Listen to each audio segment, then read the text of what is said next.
മാസപ്പടി കേസിൽ CMRL-ന് സേവനം നൽകിയിട്ടില്ലെന്ന് ടി വീണയുടെ മൊഴി. സേവനം കിട്ടിയിട്ടില്ലെന്ന് CMRL IT മേധാവിയും മൊഴി നൽകി.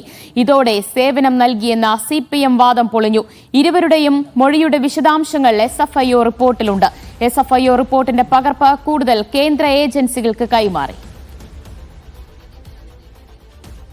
നിതിൻ സേവ്യർ വിവരങ്ങൾ നൽകും. നിതിൻ, കൂടുതൽ കേന്ദ്ര ഏജൻസികൾക്ക് SFIയുടെ റിപ്പോർട്ടിന്റെ പകർപ്പ് കൈമാറി കഴിഞ്ഞിട്ടുണ്ട്. ഇതോടുകൂടി ഏതൊക്കെ കേന്ദ്ര ഏജൻസികൾ മാസപ്പടി കേസിൽ എത്തുകയാണ്? ഒപ്പം SFIO റിപ്പോർട്ടിലുള്ള വീണയുടെയും CMRL അധികൃതരുടെയും മൊഴിയുടെ വിശദാംശങ്ങൾ എങ്ങനെയാണ്?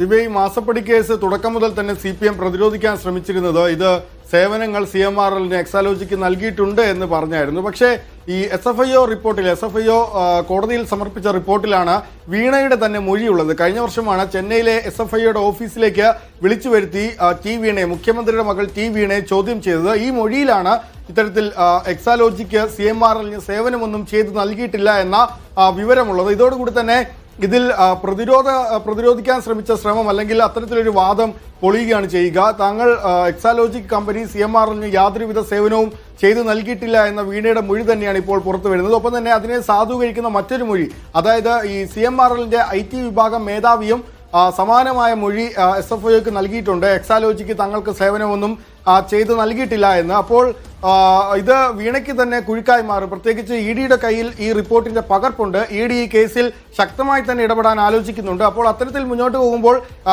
മുഖ്യമന്ത്രിയുടെ മകൾ ടി വീണയ്ക്ക് തന്നെ ഇത് പിന്നീട് വലിയ കുഴുക്കാകാനുള്ള സാധ്യതയുണ്ട് എന്ന് തന്നെയാണ് മനസ്സിലാകുന്നത്. ഏതായാലും കഴിഞ്ഞ ദിവസം SFIO റിപ്പോർട്ടിന്റെ വിശദാംശങ്ങൾ പുറത്തു വന്നപ്പോൾ ഈ പ്രതിമാസം 8 ലക്ഷം രൂപ, അതായത് എക്സാലോജിക്കിന് 3 ലക്ഷം രൂപയും ടി വീണയ്ക്ക് 5 ലക്ഷം രൂപയും പ്രതിമാസം സേവനങ്ങളൊന്നും നൽകാതെ CMRL നൽകിയിരുന്നു എന്ന വാർത്ത പുറത്തു വന്നിരുന്നു.